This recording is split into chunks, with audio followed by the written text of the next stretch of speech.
Tout d'abord, qu'est-ce qu'un conjoint de la destinée? Qu'est-ce qu'un conjoint de la destinée? Car nous disons l'homme de ma destinée, la femme de ma destinée, l'homme de ma destinée. J'ai trouvé l'homme de ma destinée, j'ai trouvé la femme de ma destinée. C'est elle que j'attendais, c'est lui que j'attendais.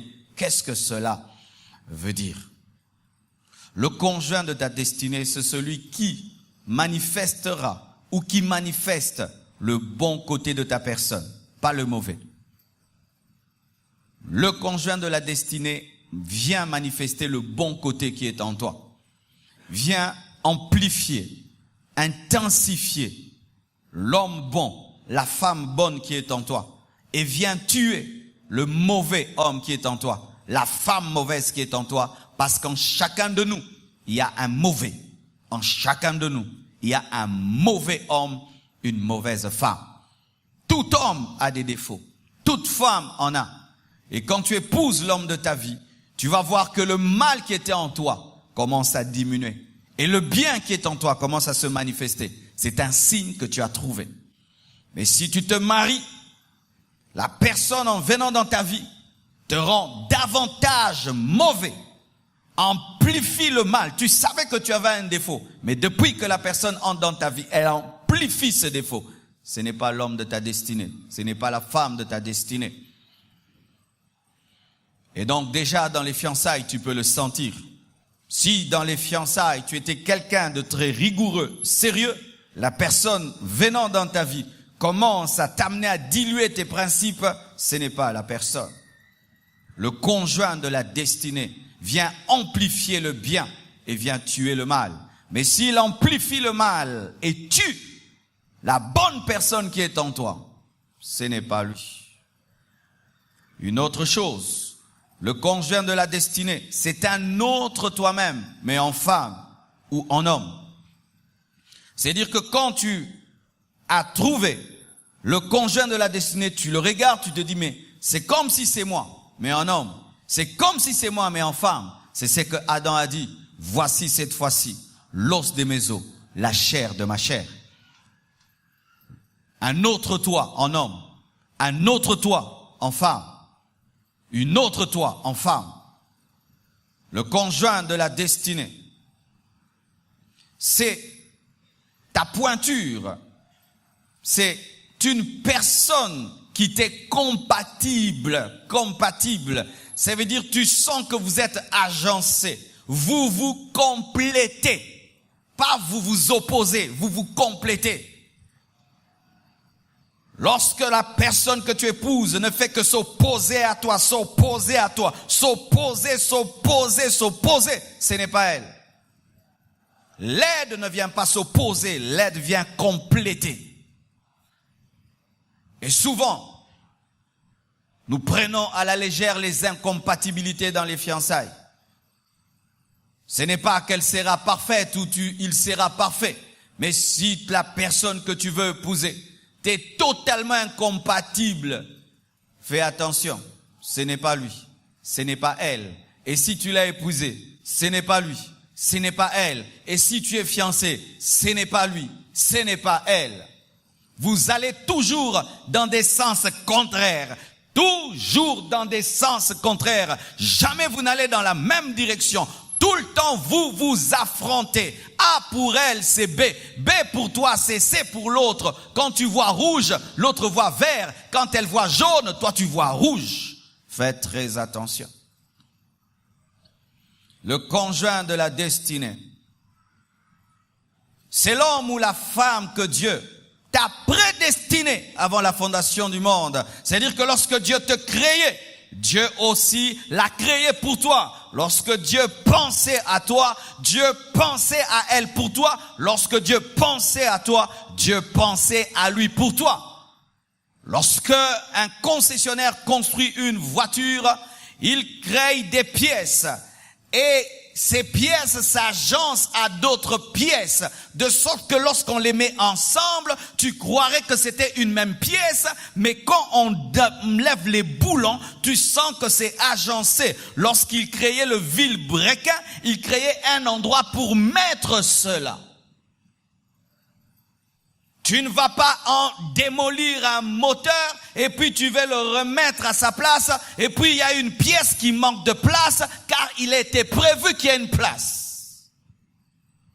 C'est une personne préparée en avance. C'est pourquoi tu dois consulter le Dieu de destinée pour découvrir la personne qu'il a créée pour toi. Le conjoint de la destinée a été le conjoint de ta destinée avant que tu ne naisses, avant que tu ne sois créé. Dieu l'a créé pour toi. C'est-à-dire, lorsque tu étais une masse informe, il y a aussi quelqu'un qui était une masse informe pour toi. Lorsque tu n'étais qu'une pensée, il y a quelqu'un aussi qui était une pensée pour toi. En te créant, Dieu l'a créé pour te compléter. C'est cela, le conjoint de la destinée. Le conjoint de la destinée, c'est l'homme ou la femme que Dieu t'ordonne d'épouser. Oui, j'enseigne sur l'amour. Il faut se marier par amour. Et lorsque Dieu te révèle l'homme que tu dois épouser, la femme que tu dois épouser, et il te donne l'amour pour cette personne, c'est un ordre. Je répète, lorsque Dieu te révèle la personne, il doit te donner l'amour. Et alors, s'il te donne l'amour, bien aimé, tu dois. Beaucoup de gens échouent dans leur destinée car Dieu leur a révélé la personne. Dieu a aussi donné de l'amour, mais des personnes insatisfaites, voulant toujours plus et plus et plus et plus, et puis épousant la mauvaise personne. Le conjoint de la destinée, c'est une aide, pas un opposant. Si la personne que tu épouses n'était en rien, ce n'est pas l'homme de ta vie, ce n'est pas la femme de ta vie. Dieu ne peut amener quelqu'un dans ta vie pour ne rien faire. Dieu ne peut pas amener quelqu'un dans ta vie pour ne rien y apporter. Regardez même les ongles, ça sert à quelque chose. On t'enlève les ongles, tu as un problème. Il y a des petites choses que nous trouvons inutiles, qu'on t'enlève seulement cela. Tu trouves que tu deviens malade. Et alors tout un homme, toute une femme qui vient dans ta vie pour rien y apporter, ce n'est pas lui, ce n'est pas elle. Le conjoint de la destinée vient toujours avec une mission. La conjointe de la destinée vient toujours avec une mission. Aider, te propulser vers ta destinée, t'aider à atteindre le but de ta vie. Le conjoint de la destinée, c'est un semblable, pas un contraire. Un semblable, il est comme toi, mais en femme, comme toi en homme, mais semblable, pas un contraire. Certains disent que les contraires s'attirent, mais moi je crois que les besoins s'attirent. C'est-à-dire que j'ai besoin d'une femme qui va me compléter dans ce domaine. J'irai chercher celle qui a une qualité que je n'ai pas. Mais ce n'est pas qu'elle est mon contraire, elle est ma semblable qui va me compléter. Alléluia. Ces deux mains sont semblables et peuvent se compléter. Mais ça, c'est la main droite, ça, c'est la main gauche. Lorsque je les assemble, ça fait un gros coup de poing. Amen. Mais la main gauche n'est pas la main droite, mais c'est semblable. Mais si tu veux prendre ta main droite, tu veux maintenant la mélanger à ton pied, ça va marcher? Non, ce n'est pas semblable. Alléluia. Alléluia. Lorsque vous voulez mélanger des choses dissemblables, vous êtes comme Adam qui veut épouser une guénon. Lorsque vous voulez vous marier avec des personnes dissemblables, vous êtes comme Ève qui veut épouser un lion. Dissemblable. L'homme de ta vie, la femme de ta vie, sera une aide semblable. C'est un consolateur. Alléluia. La Bible nous dit que lorsqu'Isaac a trouvé Rebecca, il fut consolé de la mort de Rebecca. Si celui que tu épouses, il ne fait que te faire pleurer, te faire pleurer, te faire pleurer. La femme que tu épouses ne fait que te faire pleurer, te faire pleurer, te faire pleurer, te faire pleurer, te faire pleurer. Depuis que vous êtes fiancés, tu pleures, tu pleures, tu pleures, tu pleures, tu pleures, tu pleures, tu pleures. C'est un mauvais signe. L'homme de la destinée, la femme de la destinée est un consolateur. Un consolateur. un soutien, un conseiller et un bon conseiller, pas un mauvais conseiller, un bon conseiller. C'est-à-dire que quand tu étudies les conseils qu'on t'a donnés, ces conseils sont souvent les meilleurs. Alléluia. Un bouclier dans la guerre. Lorsque tu as des moments de conflit, des luttes, l'autre ne vient pas encore te tuer, mais il vient te soutenir. C'est cela, un conjoint de la destinée. Le conjoint de la destinée, c'est l'os de tes os, la chair de ta chair. On parle d'abord des os avant de parler de la chair, car le caractère vient avant le corps. Alléluia. C'est une personne qui a d'abord le caractère qu'il te faut, ensuite le corps qu'il te faut, car les os viennent avant la chair. Ce n'est pas la chair de ta chair et puis l'os de tes os, non. C'est l'os de tes os et puis la chair de ta chair. D'abord, c'est ce qui est intérieur, ensuite ce qui est extérieur. C'est la personne qui a le caractère qu'il te faut, ensuite le corps qu'il te faut. Mais si elle a le corps qu'il te faut, sans avoir les os qu'il te faut, ce n'est pas elle. Et ce n'est pas lui aussi. Amen, hein? Ce n'est pas aussi lui. Il peut avoir le bon corps que tu veux. Quand il porte les pantalons, c'est beau. Lorsqu'il se peigne, c'est bien. Mais le caractère 0, 0, 0, ce n'est pas lui. Il faut d'abord qu'il ait les os avant d'avoir la chair, car la chair vient se placer sur les os. Alléluia. Alléluia. C'est ta côte retrouvée pour l'homme. Le conjoint de ta vie, la conjointe de ta vie, c'est la côte perdue que tu retrouves. Ainsi, tu dois crier, Eureka, j'ai trouvé. Si lorsque tu te maries, tu ne sens pas que tu as trouvé ce que tu as perdu, tu n'as pas trouvé. C'est pourquoi tu continues à chercher même si tu dis que tu as trouvé. Des gens qui continuent à chercher l'homme de la vie, la femme de la vie dans le mariage, c'est pourquoi tu n'as pas trouvé, mais tu as dit que tu as trouvé. Et quand tu as placé, ça ne se place pas parce que ce n'est pas la taille de ta côte. Ne crie jamais tu as trouvé si tu n'as pas trouvé. Tu fais semblant d'avoir trouvé. Et comme le cœur ne ment jamais, va te dire au cause aux oies quitter. Yangozo continuer. Si tu mens que tu es rassasié alors que tu as faim, ton cœur va te dire tu as menti. Donne-moi amen, je suis venu prêcher. Lorsqu'on épouse l'homme de sa vie, la femme de sa vie, tu sens en toi, il n'y a plus le besoin de chercher. Le besoin de chercher fini. C'est-à-dire tu clôtures la liste des recherches et tu vas garer ta voiture. Alléluia. Mais si malgré que tu te maries, tu continues à chercher, tu n'as pas trouvé. Adam n'a jamais plus cherché après avoir trouvé Ève. De sorte que même si Ève lui a amené la mort, il n'a jamais eu l'intention d'épouser un guénon, un chimpanzé. Alléluia. Oui. Pour ce que je suis en train de dire, peut-être même dans les mariages, je suis en train de vous troubler. Je vous trouble pour vous arranger. Amen. Hein? Ça va, je vais arriver à la fin. Voici encore le conjoint de la destinée. C'est ta côte retrouvée si tu es l'homme et c'est ton origine retrouvée si tu es la femme. La femme maintenant, quand elle épouse l'homme de sa vie, elle sent que ça c'est mon origine. Dieu m'avait pris d'ici. Alléluia. Pour l'homme, c'est la côte retrouvée, mais pour la femme, c'est l'origine retrouvée. Sans la femme, l'homme ne peut naître, mais sans l'homme, la femme ne peut exister. Car la femme est sortie de l'homme, mais les hommes naissent par les femmes. Lorsque l'homme trouve la femme, il retrouve la côte. Mais quand la femme trouve l'homme, elle trouve l'origine. C'est pourquoi un homme que tu ne respectes pas n'est pas l'homme de ta destinée, parce qu'on respecte toujours son origine. L'on respecte l'embouchure. C'est un signe. Si ta femme ne te respecte pas, fais attention. Elle ne sent pas que tu es son origine. Et si tu as du mal à respecter cet homme que tu veux épouser, fais attention, ne l'épouse pas. Parce que le respect de l'origine vient automatiquement. Nautawa, Kimia. Donne-moi l'amen. Alors comment vous épousez des impolis? Tu épouses un impoli, il n'a pas la révélation que tu es l'origine parce que tu n'es pas l'origine.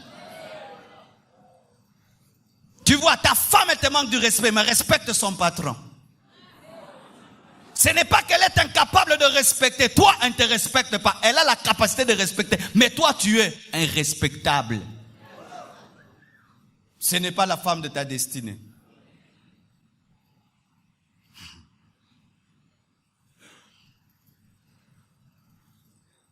Ne partez pas avant la fin du message. Je ne veux pas de divorce après ce culte. Mais je dois dire d'abord la vérité. Quand tu vas à l'hôpital, le médecin te dit que tu es malade. Ensuite, il te soigne.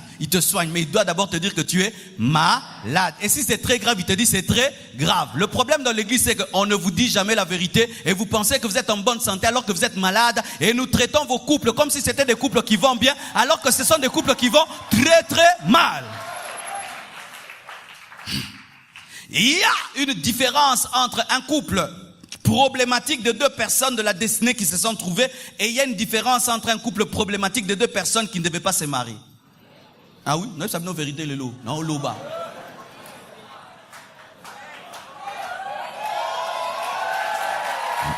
Je vais expliquer. Tu as une voiture en panne, c'est vraiment la pièce d'origine, n'est-ce pas? Mais ça a des problèmes. Il n'y aura pas les mêmes problèmes qu'une voiture, on a mis la pièce du Mazda sur une Mercedes. Les deux auront des problèmes, mais pas le même genre de problèmes. Il y a des gens qui ont des problèmes dans le couple, c'est que tu as épousé Sarah, plutôt tu as épousé Rebecca, c'est la femme de ta destinée, mais elle est stérile. Mais il y a d'autres, c'est Samson qui veut épouser Delilah.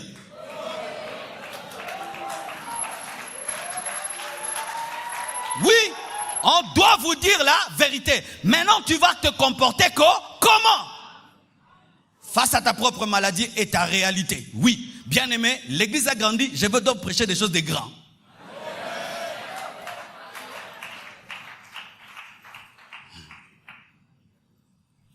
Voici. L'homme de ta vie, la femme de ta vie, c'est la personne qui vient directement après Dieu dans ta vie. Avant tes parents, avant tes enfants, avant le travail, avant les amis. Donc, si tu te retrouves dans une barque et ta mère est dans l'eau avec ta femme, tu prends ta femme, tu la mets dans la barque, tu pries que ta mère aille au ciel.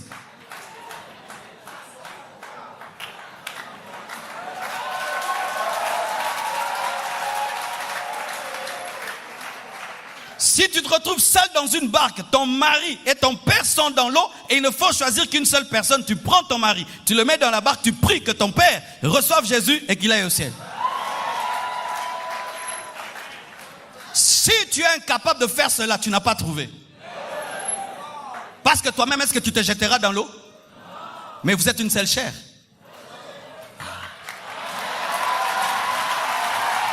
Ah, réponds-moi. Oh non, mais comment je vais laisser maman?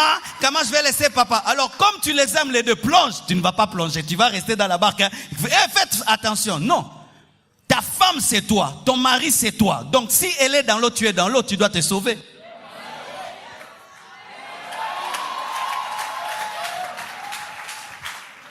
Je sens que tu es choqué. Moi, je vous dis la vérité. Je suis dans l'eau. Choukrani est dans une barque et je suis avec son mari. Moi, je vais dire à ma fille, sauve ton mari. Moi, je dirais à ma fille, sauve ton mari. Pourquoi? Moi, j'ai déjà eu des enfants, j'ai déjà fait ma vie. Ma fille, sauve ton mari pour faire ta vie. Moi, j'ai déjà fait ma vie.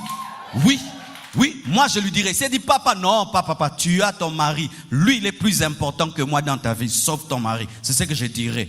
Si entre ton père et ta mère, entre ton père et ton mari, tu ne sais pas choisir ton mari, ce n'est pas lui. Si entre ta mère et ta femme, tu ne sais pas choisir ta femme, ce n'est pas elle. Et si c'est elle ou si c'est lui, tu ne lui donnes pas sa place. Tu es mal marié. Tu as épousé ton père. Et ton mari, c'est le garçon d'honneur. Tu as épousé ta mère. Et ta mère, et ta femme, c'est la fille d'honneur. Oui. Car si dans le mariage, ta mère est plus importante que ta femme, alors ta femme est qui? Fille d'honneur. Si dans ton mariage, ton père est plus important que ton mari est qui? Garçon d'honneur, mais habillé plus que le papa. La place dans le mariage n'est pas la chaise. La place dans le mariage, c'est le cœur. Lorsque tu te maries et que ton père est plus important que ton mari et que ta mère est plus importante que ta femme, ton mariage va être écroulé. Pourquoi? Tu as épousé celui qui t'a engendré. L'homme quittera et s'attachera et deviendront une seule chair. Et si tu quittes pour t'attacher, donc là où tu t'attaches, ça devient plus important que là où tu as quitté. Nous quitterons la terre pour aller au ciel. Qu'est-ce qui est plus important? Tu quittes ton père, tu épouses ton mari ou ta femme. Qu'est-ce qui est plus important? Entre la terre et le ciel, j'ai choisi quoi? Choisis ton mari, choisis ta femme.